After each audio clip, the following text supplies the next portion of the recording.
So this is that detour route that Connie and others were put on, and it looked pretty promising at the beginning. You can actually see DIA in the distance, so they were definitely heading the right direction. But then they hit this patch of road where the pavement literally ends, the dirt begins, and that's where the problems started.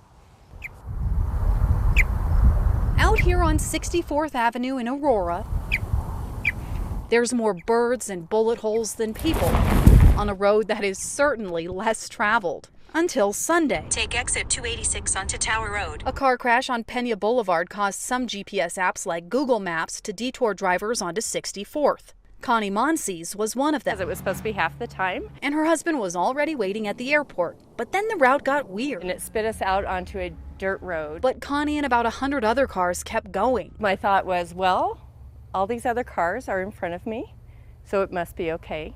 So I just continued. However, with the wet weather over the weekend, that road got muddy and slick. And that's when I thought, oh, this was a bad decision. Between the mud and two deep ditches, cars started getting stuck. Why did Google send us out there to begin with? It just didn't make any sense. There was no turning back once you were there. Connie, by the way, is related to our traffic expert, Jason Luber. No, look, my wife gets stuck in traffic jams too. He says this reliance on technology to get around town can cause headaches. It's a failure of people not knowing how to read a map. People relying and blindly following their technology. But at the end of the day, you're driving. Google Maps isn't driving. Google Maps isn't perfect. You need to know where you're going.